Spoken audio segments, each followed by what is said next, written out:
काटा गया तो उसको पता था कि इस हाइट के ऊपर से काटना है, इसके नीचे काटूंगा तो हनुमान जी को चोट लग जाएगी। अच्छा। हाँ, तो जब वो पेड़ काटा गया तो उसके अंदर सच में हनुमान जी की मूर्ति निकली जो अभी तक बढ़ रही है।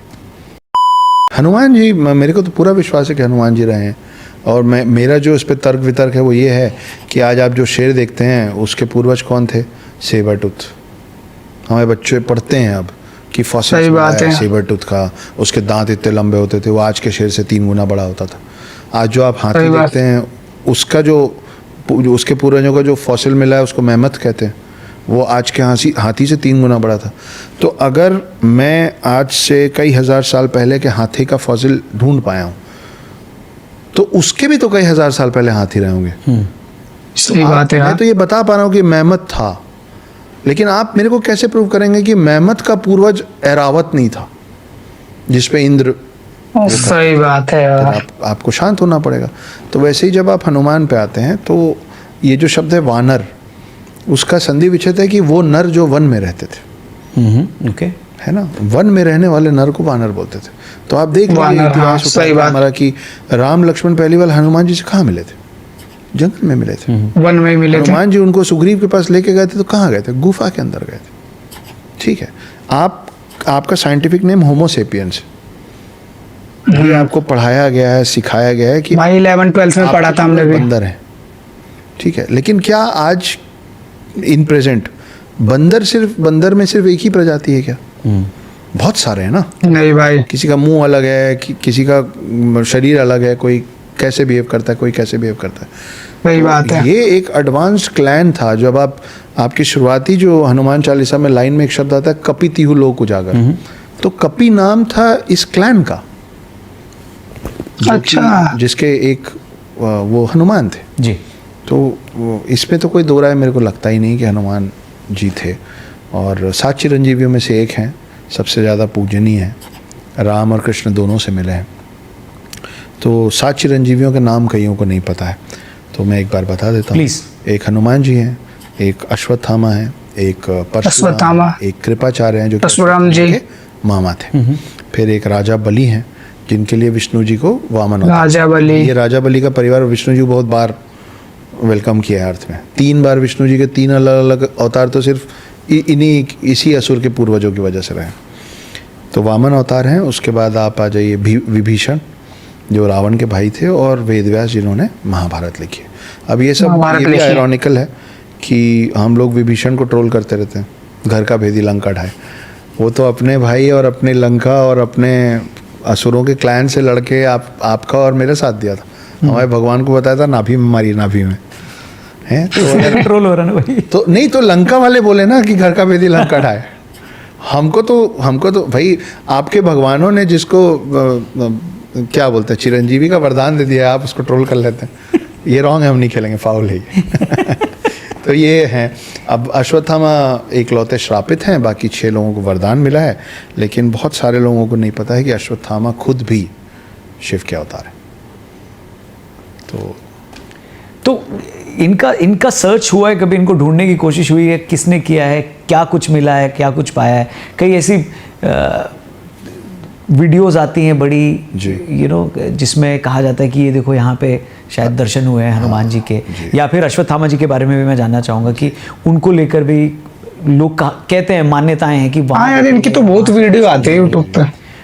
तो इस पे क्या विचार है आपका? क्या मिस्ट्री है अश्वत्थामा जी की? कोई सबूत? क्योंकि सब लोग मांगते हैं सबूत, मांगते हैं भाई। बहुत मतलब पहले तो बहुत सारे लोगों ने इन लोगों को ढूंढने की कोशिश की है, लंबी फहरिस्त है लोगों की, लेकिन उस फहरिस्त का जो आखिरी सिरा है, आखिरी आदमी जो है वो आपके सामने बैठा है।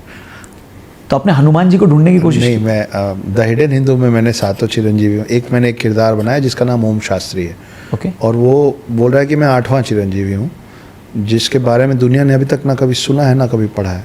और मैं ढूंढ रहा हूँ 7 चिरंजीवियों को। अब तक मैं छुपा हुआ था इतिहास के पन्नों में, अब बाहर आया उन लोगों को ढूंढने में। मैं 4 युग जी चुका हूँ। मैं सतयुग से भारत, देवभूमि भारत में हूँ, अब पकड़ में आया हूँ। मैं राम से भी मिला हूँ, कृष्ण से भी, लेकिन I am none of those 7 immortals. तो उस कहानी के माध्यम से क्या मालूम ये चिरंजीवी में से कोई मेरी किताब पढ़े और बोले तुमको बहुत शौक है, मैं आता हूँ मिलने तुमसे। तो हम इंतज़ार में हैं। लेकिन हाँ, बहुत सारी कहानियाँ हैं। अश्वत्थामा की कहानियाँ मध्य प्रदेश में चल रही हैं, हमेशा से चलती आई हैं। ऐसे मंदिर हैं जो रात को बंद हो जाते हैं, मगर जब सुबह खुलते हैं तो वहाँ पूजा पाठ हो चुकी होती है। तो बंद किवाड़ के अंदर कोई कैसे जाता है और कैसे करके निकलता है, ये अश्वत्थामा जी से जुड़ी अश्वत्थामा से रिलेटेड है ये कहानी। फिर बस्तर में कृष्ण जी का एक मंदिर है, उसको हमें गया था बचपन में अपने स्कूल फ्रेंड्स के साथ। तो उस मंदिर के लिए कहा जाता है कि एक समय है शाम का जब किवाड़ बंद हो जाता है, उस मंदिर मतलब जो गर्भगृह है उसके अंदर एक बेड अच्छा, और उस बेड को मैंने देखा है अपनी आंखों से। वो बेड को पंडित जी, जैसे हमारे होटलों के हाउस कीपर होते हैं ना, कि जो बिल्कुल नीट एंड क्लीन, करेक्ट, तो वो उस बेड को उतना बिल्कुल टाइट नीट एंड क्लीन करके और अपना पूजा पाठ शाम को 6:30-7 बजे करके मंदिर बाहर से लॉक कर दिया जाता है। और हर रोज़ निरंतर 365 दिन जब उस मंदिर को सुबह खुला जाता है और अंदर जाते हैं ना, पूरा बिस्तर बिखरा होता है। तो माना जाता है कि कृष्ण वहाँ आराम करने आते हैं, वो कृष्ण की शैया है। तो ये एक बड़ी इंटरेस्टिंग कहानी है। तो और बहुत सारी हैं। हनुमान जी, अभी जैसे मैंने एक जगह पे बताया था कि मेरी पैदाइश एक छोटे से गांव में हुई है जिसका नाम अंबिकापुर है, डिस्ट्रिक्ट सरगुजा, छत्तीसगढ़। बहुत प्यारे लोग हैं, सीधे साधे लोग हैं, आपस में लड़के ख़त्म कर लेते हैं, कोई बात बड़ी बनती नहीं है। वहाँ से फिर रायपुर, इंदौर, मुंबई देख के अब वो लोग और ज़्यादा प्यारे लगते हैं। तो उससे 20 किलोमीटर दूर एक और गांव है जिसका नाम है लमगांव। लमगांव। वहाँ पे बहुत सालों पहले एक किसान को सपना आया और लगातार 2-4-5 दिन तक सपना आया। हनुमान जी बोले मैं पेड़ के अंदर फंस गया हूँ, एक पेड़ में फंसा हुआ हूँ, निकालो मेरे को। एक दिन सपने को इग्नोर किया, दूसरे दिन किया, 3-4-5 दिन जब ऐसा हो गया तो गया कुल्हाड़ी खरीदने। तो दुकान, छोटा सा गांव, सब एक दूसरे को जानते हैं। तो दुकान वाले ने बोला कि तू किसान है, तू कुल्हाड़ी क्यों खरीद रहा है? बोले वो एक पेड़ काटने जाना है। पेड़ काटने जाना, तू क्यों पेड़ काटने जाएगा? तो बोले यार मेरे को ऐसे बता दिया कि यार मेरे को ऐसे ऐसे सपना आता है, हनुमान जी मेरे को जंगल के अंदर पूरा रास्ता बताया, वो एक पेड़ है, मेरे को उसको काटना है उसके अंदर। तो गाँव वाले मजाक उड़ाने लगे कि पगला गया है, सठिया गया ये। तो बोले चल हम भी चलते, चल, फुर्सती तो बहुत होता है। तो कुछ लोग अच्छा। गए और फिर जब उस पेड़ को काटा गया तो उसको पता था कि इस हाइट के ऊपर से काटना है, इसके नीचे काटूंगा तो हनुमान जी को चोट लग जाएगी। अच्छा, हाँ। तो जब वो पेड़ काटा गया तो उसके अंदर सच में हनुमान जी की मूर्ति निकली जो अभी तक बढ़ रही है। वो छोटी सी मूर्ति निकली थी, उसका साइज हर कुछ साल में कुछ इंच बढ़ता है, ये फैक्ट है। अच्छा। आप जाइए लमगांव, आप देखिए, आप मिलिए पंडित, वो अब इतना बड़ा होने वाला है कि बहुत जल्दी कुछ सालों के अंदर उसकी छत तोड़ के नया छत बनाना पड़ेगा। ये सब भी है क्या?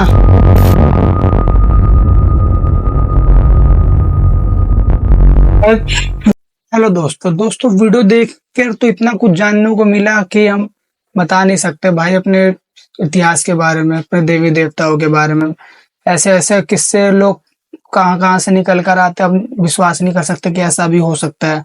तो भाई इस वीडियो के माध्यम से मैं आपको यही बताना चाह रहा हूँ कि अपनी संस्कृतियों को पहचानिए। अपनी संस्कृति में बहुत कुछ राज छुपे हुए हैं। तो भाई ओरिजिनल वीडियो का लिंक डिस्क्रिप्शन में, और मैं इसकी फुल वीडियो का लिंक भी डिस्क्रिप्शन में डाल दूंगा, तो आप जाके वहां पर से वीडियो देखिए और मेरी इस वीडियो को भी लाइक करना। धन्यवाद।